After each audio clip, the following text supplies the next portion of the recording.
pour les diriger.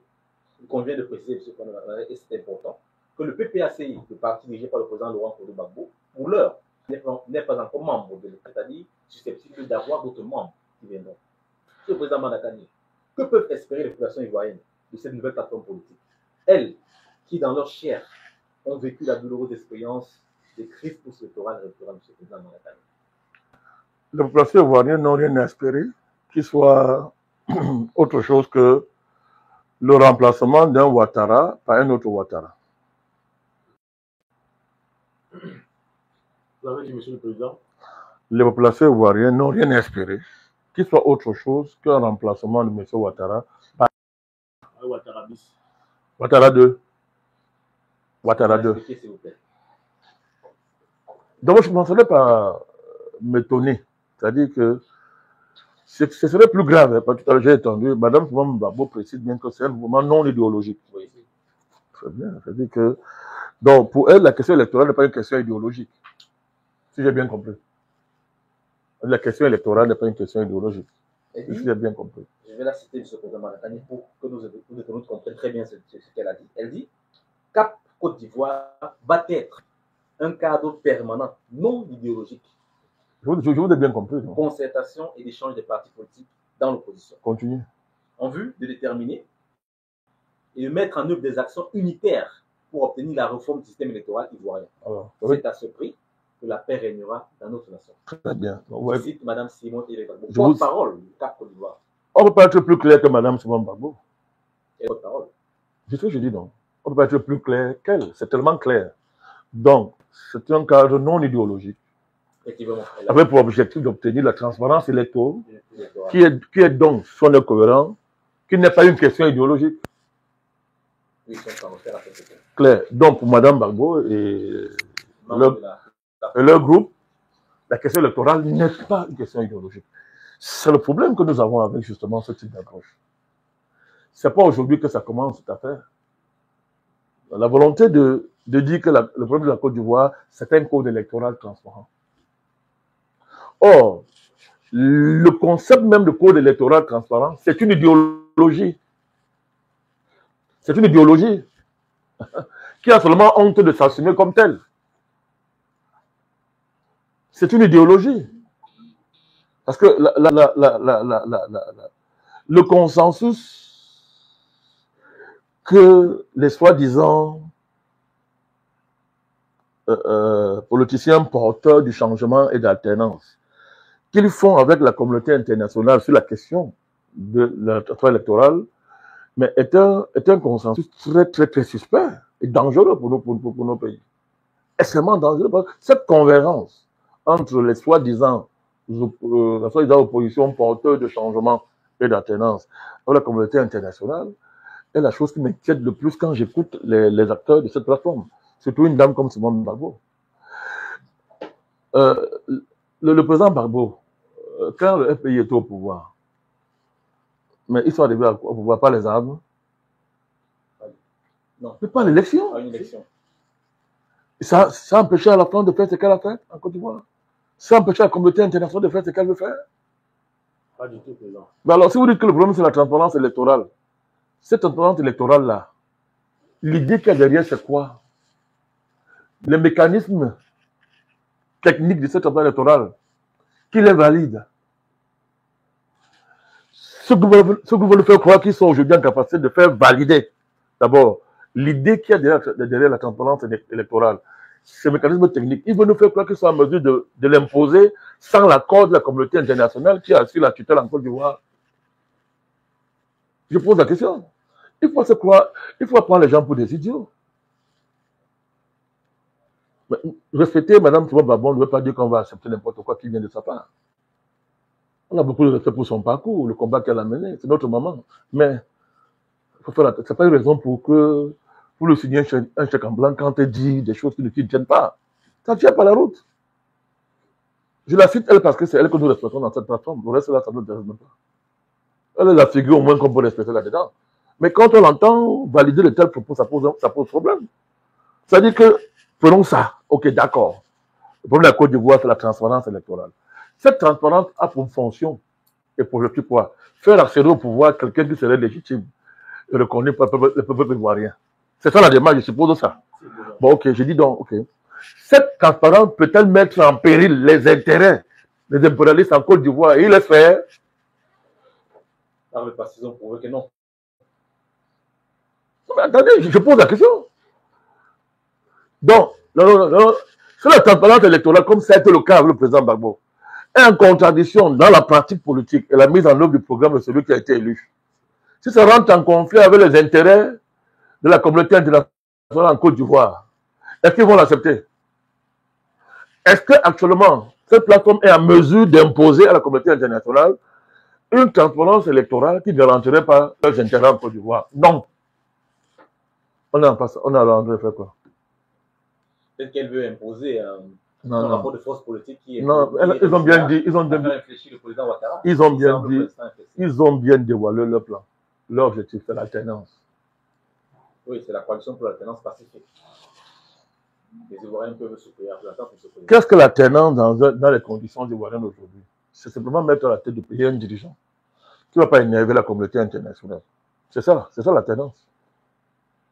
Parce que si ce n'est pas l'alternance, ou pas la révolution, la Côte d'Ivoire, c'est ça. Si c'est l'alternance, ça veut dire quelqu'un qui ne va pas énerver la communauté internationale. Je l'ai dit tout à l'heure, par le profil du coordonnateur.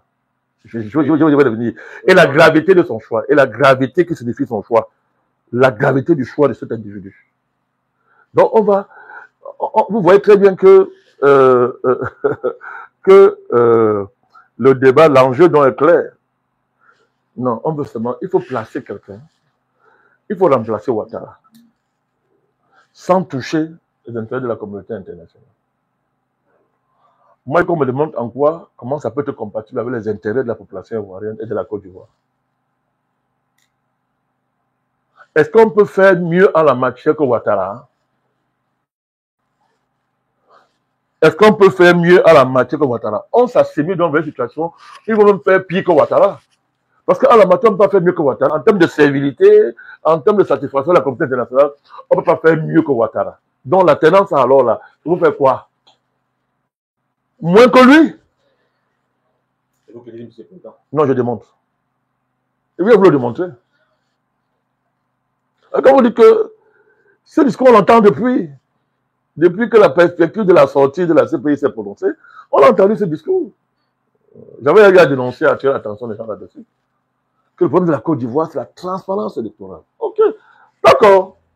Mais le contenu là, qui a mis quoi dedans?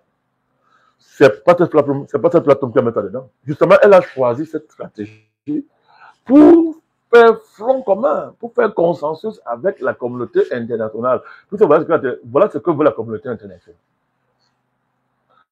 La question fondamentale est celle qui s'oppose dans des pareils cas d'Afrique. Est-ce que la transparence électorale, si elle va à l'encontre des intérêts de la communauté internationale, est-ce que celle-ci va l'accepter? Non. 2. Est-ce que cette plateforme est en mesure de s'imposer face à la communauté internationale? Non. En tout cas, dans son libéré, il n'a pas l'intention de le faire. Non, dans le fait de facto, il n'y a pas de rapport de force à savoir. Ils ne peuvent pas. S'ils pouvaient, ils n'auraient pas de faire ce qu'ils font là. Donc, on est en face d'une offre politique à la communauté internationale consistant à dire que, bon, lâchez Ouattara sans vous inquiéter parce que à la place de Ouattara 1, il y a un Ouattara 2 qui vous rassure. Regardez le profil de M. Thiam. Ça fait 5 ans que je dis aux Africains. Le président du PDC-RDA. Ça fait plus de 5 ans que je dis aux Africains, bientôt ça fait plus de 5 ans, que voilà celui qu'on prépare pour remplacer Ouattara. Vous l'avez dit, président. N'a-t-il pas le même profil que M. Ouattara? Il est un ancien financier. À la différence que M. Ouattara n'est pas officiellement un LGBT. M. Thiam, en plus, c'est un LGBT assumé. Lui, c'est un homosexuel décomplexé. Il paraît même qu'il dans son rapport, il a même une femme. Je dis qu'il paraît. Étant pas dans ses incidents, mais j'entends qu'il aime une femme. Lui-même, c'est là que lui, il faut même qu'on transforme ses hormones. Une fois. Ça pouvait se faire. Pour qu'il fasse la transition vers un nouveau genre.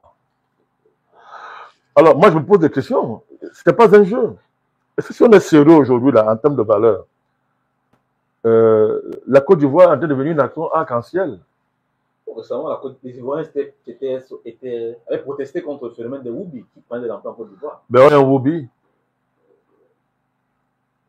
Donc, Madame Simone Gbagbo était sergent, faut aller faire allégeance à un Woubi qui a le même profil que M. Ouattara. Ce n'est pas un Ivoirien.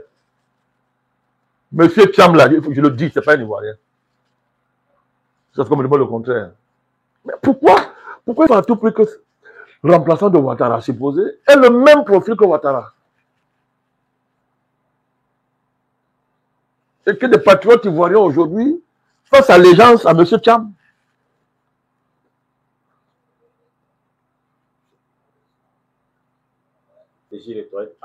C'est tout. Oui, c'est tout. Pour qu'on arrive au pouvoir.